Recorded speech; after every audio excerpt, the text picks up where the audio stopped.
we transform El Salvador from the most dangerous country in the world to the safest in the Western Hemisphere.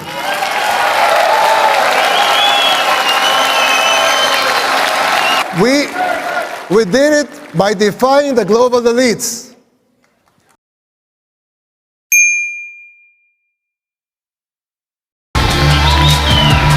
Thank you. Thank you.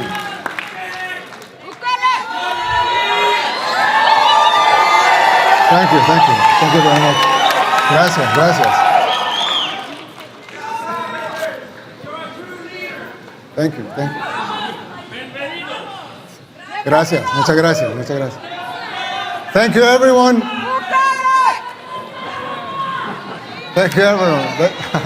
Thanks. Let's have a seat. Thank you. Let's have a seat. Thank you.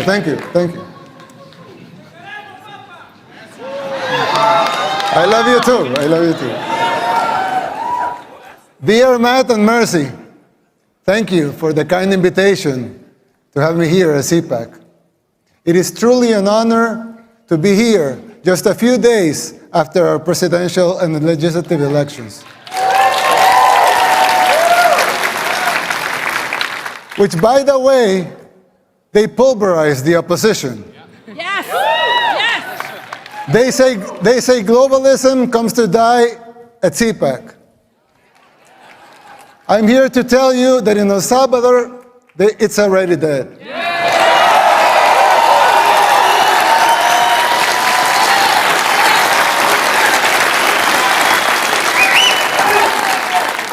But if you want globalism to die here too, you must be willing to unapologetically fight against everything and everyone that stands for it.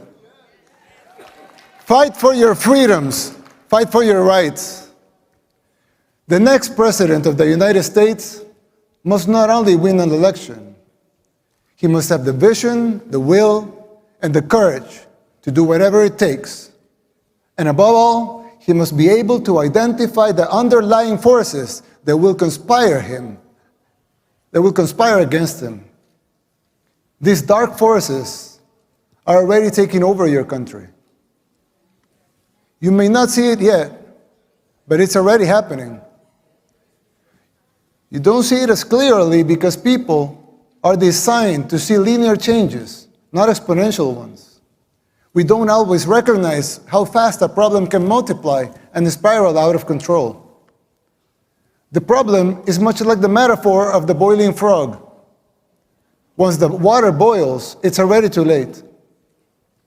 People fail to see these things. It's our nature. Just like the frog, people become complacent and they don't realize how bad things are getting until it's too late. While I know, of course, El Salvador is a lot smaller country, setting aside the differences, there's a similarity with what is happening here in the United States. We also had many apparently isolated problems in the 60s and the 70s. And we failed to realize as a country the severity of them until it became a civil war. By the time we reacted, it was already too late. We were already boiled like the frog. And it took us 50 years, 2 wars, 250,000 lives, and a third of our population displaced, and a near miracle to get our country back. And you.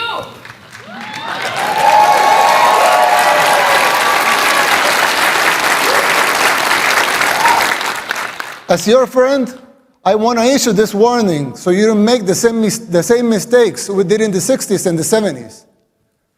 It is not easy to pull yourself back once you're in boiling water. In fact, all the experts said it was impossible. And besides, you don't want to wait 50 years and maybe hope for a miracle to get out of hell. You can still jump before the water boils.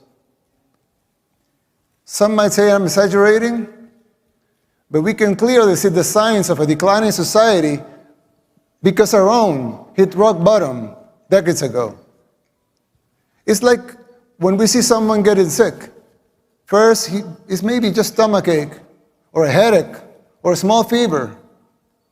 But if you don't deal with the disease, it will only get worse, and then it may be too late. Even after our first war in El Salvador, we failed again to look into the signs of the second civil war that was coming, the gang war. After 1 million people fled the first war, a lot of them came to live in ghettos here in the United States, where the gangs were formed. When former President Clinton deported a lot of those gang members without telling us they were gang members, they were criminals. They roamed free and recruited young people, thousands of young Salvadorans, to join the gangs. At first, they seemed like petty criminals, but they began to change and transform until they became the unscrupulous terrorists that we know today. Most of them even perform satanic rituals, and this has been well documented. The government back then didn't deal with the disease, nor did the next administration, nor did the ones after that. The disease that had begun with mild symptoms got worse and worse. It became a cancer that seemed incurable. We are already seeing these symptoms in the United States. Big cities in decline like Baltimore, Portland, New York, just to name a few. Places where crime and drugs have become the daily norm, and even accepted and promoted by the government. How many young people have you lost to the streets of Philadelphia or San Francisco, to fentanyl? Did we see these apocalyptic sights 15, 10, 5 years ago? Can you imagine how it will be in the next 5, 10, or 15 years? The same thing was happening in El Salvador. In the span of less than a decade, gangs took control of all the country and our society. They evolved into a parallel government, controlling elections and even political parties. Every aspect of the daily life of most people was controlled by the gangs. Murder capital of the world is a tragic title to hold. Getting rid of that was the bare minimum we had to achieve in order to even start thinking about rebuilding our country.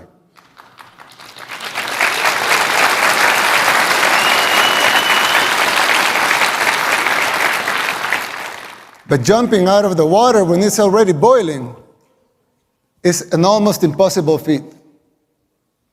You are not there yet. And believe me, you don't want to be. We did the unthinkable to cleanse our society. We arrested the terrorists, but we have to remove corrupt judges and corrupt attorneys and prosecutors.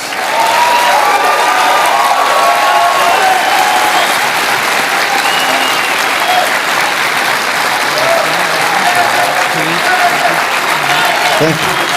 Thank you. Thank you. These corrupt judges and prosecutors were setting the gang members free. And Nancy Pelosi. And it wasn't just the gangs. The corrupt system worked in tandem with the so-called international community, the NGOs, and of course the fake news, just like it happens here in the United States. Unelected bureaucrats are trying to instate public policy. Who elected them? They don't have a democratic mandate. If they want a seat in the table, they should run for office. Let the people vote. It will not be a pretty sight for them if the elections are free and fair. I mean, who elected Soros to dictate public policy and laws? Why does he feel entitled to impose his agenda? Let me tell you something. Soros and his cronies hit a brick wall in El Salvador.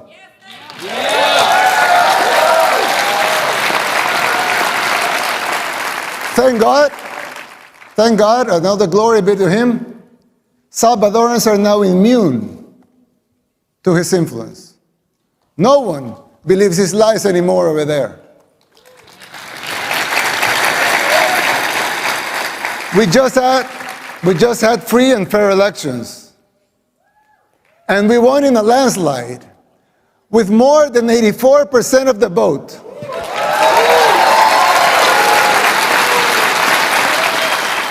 Let that sink in. More than 84% of the people voted to continue our policies. Our victory is unprecedented in the history and modern democracies in the world. They also gave us a supermajority in Congress, more than that. 54 seats out of 60.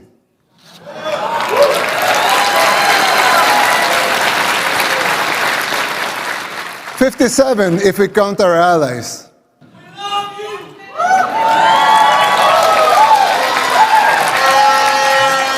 That's 95% of Congress. Let that also sink in. The people of El Salvador have woken up, and so can you. The global elites, they hate our success, and they fear yours.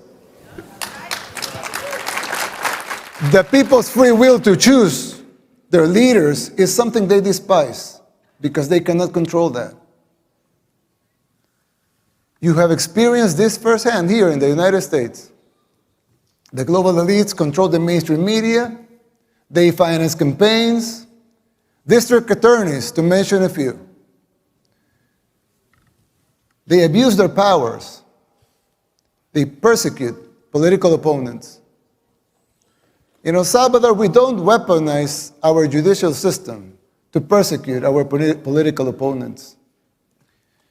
A practice that may sound familiar to you, but we don't do that there. And who's the dictator? The global elites in the media, they work in conjunction, they run some stories and publish them, same pictures to reinforce their agendas. You're no strangers to that here in the United States. We deal with that in El Salvador too. That is the free press that they talk about? Please. I always criticize the defenders of institutionalism. Not because I don't think strong institutions are paramount and necessary for a democracy, but because I find them very hypocritical. They don't seem to have the same standards for themselves as they are trying to impose on others.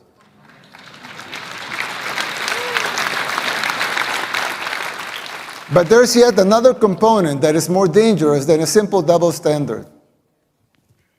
Institutions were created to serve the people and not the other way around.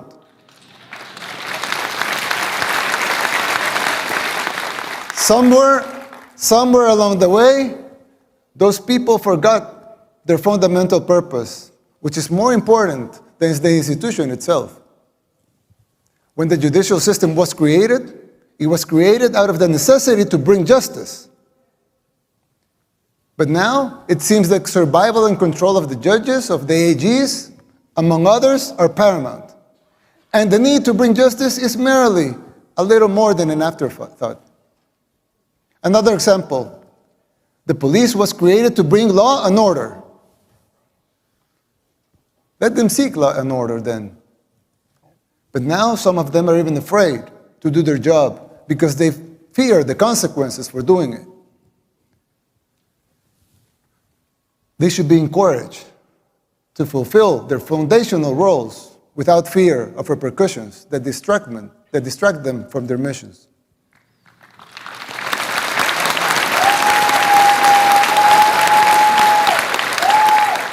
If the police was created to bring law and order, let them bring law and order. If the judicial system was created to bring justice, let them bring justice. Let them protect their purpose at all costs. Same goes with the press. Let them be free. A democracy needs a free press. But to enjoy that membership, you must adhere to your duty as a reporter. Report the facts. Don't be a puppet of those who finance you or finance the organizations that you work for.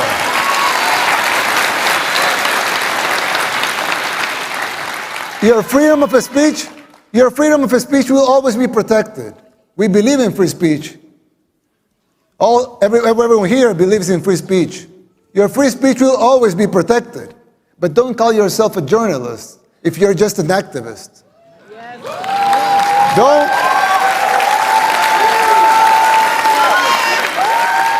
Don't call yourself independent if you depend in open society. Sarah's NGO for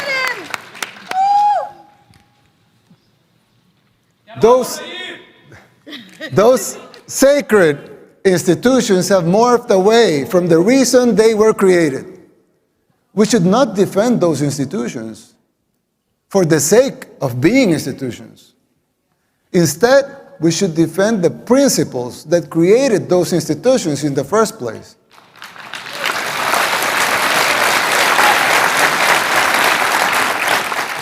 It's troubling to see that this is happening everywhere. Not only in El Salvador and the United States, it's happening everywhere. But even here, in the United States, in the most powerful country in the world, even here, it's happening. America should listen to these words, not because the El Salvador model should be replicated here, but because these specific examples apply to any nation that has lost or is losing its way.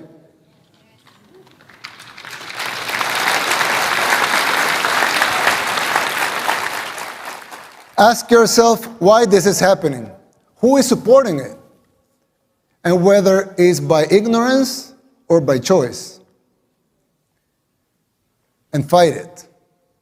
Fight it with all your heart and soul. And be the beacon of hope.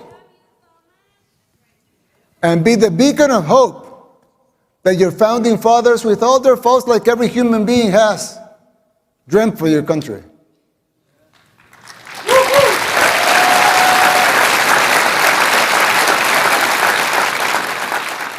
Fight for your freedoms, for your rights. Fight for the original purpose of these institutions and not their mere existence. It's still not too late. It can be done. It is time to erase these new paradigms that have been imposed in the recent years that make no sense. If you just free your minds from those invisible chains, you could do it.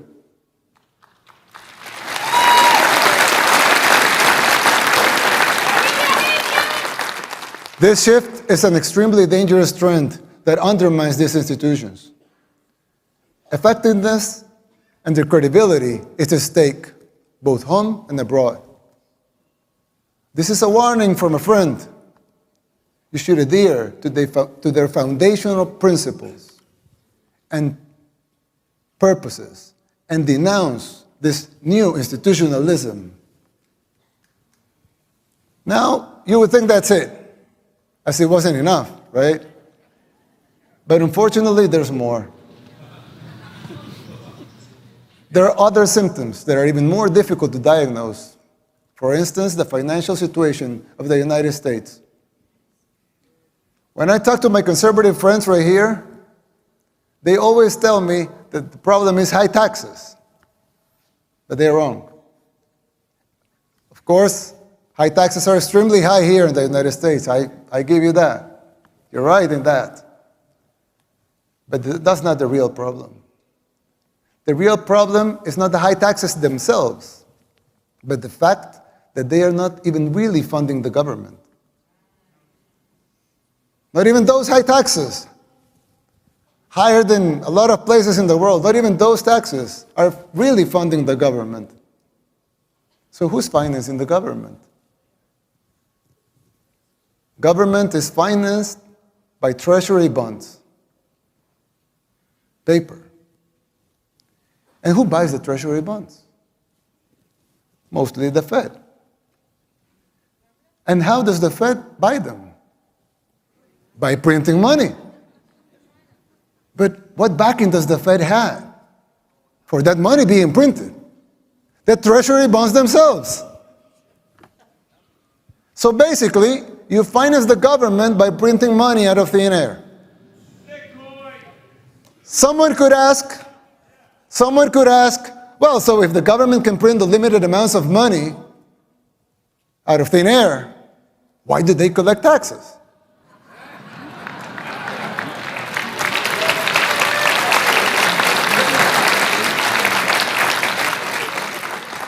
I mean, in theory, it would make sense, right? If they can print unlimited amounts of money, why would they need taxes for? The answer is simple, but it's very shocking. The real problem is that you pay high taxes only to uphold the illusion that you are funding the government, which you are not. It's shocking, but it's true. The government is funded by money printing, paper backed with paper, a bubble that will inevitably burst. The situation is even worse than it seems, because if most Americans and the rest of the world were to become aware of this farce, confidence in your currency would be lost, the dollar would fall, and the Western civilization with it. If the next president of the United States doesn't make the necessary policies and structural changes, sooner or later that bubble will burst. There's still time. You don't have to make the same mistakes we did in the 60s and the 70s. You can still jump before the water boils. Winning the election isn't enough to solve these problems. They will not simply go away as a consequence of an electoral result. It would take a total re-engineering of the government, top to bottom. It will entail making difficult decisions, like the ones we made in El Salvador since 2019, and they're already paying off. It will be hard. The system will push back, but you have the right to determine your own fate.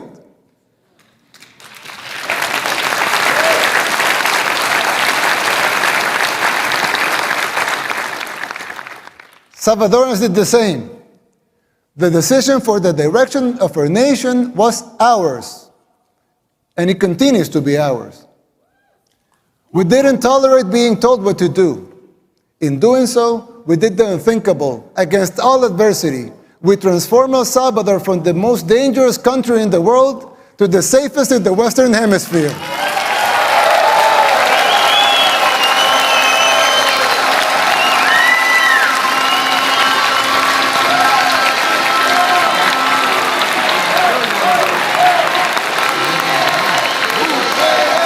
Thank you.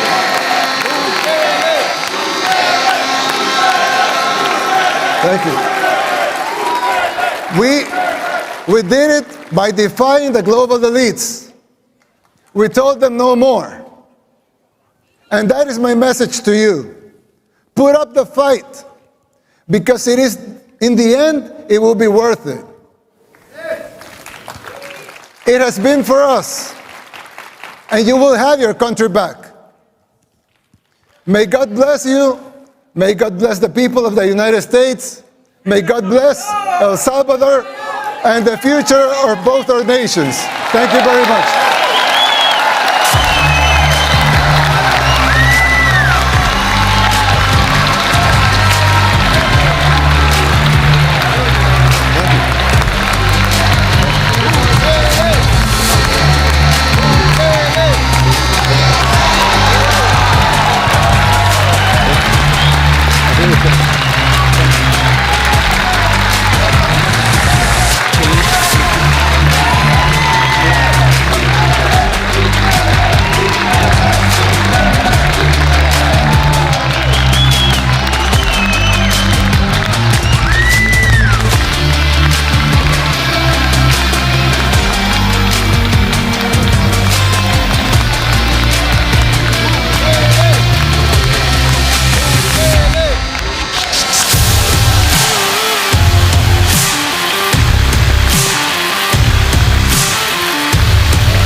Ladies and gentlemen, thank you for attending today's sessions at Cpac 2024.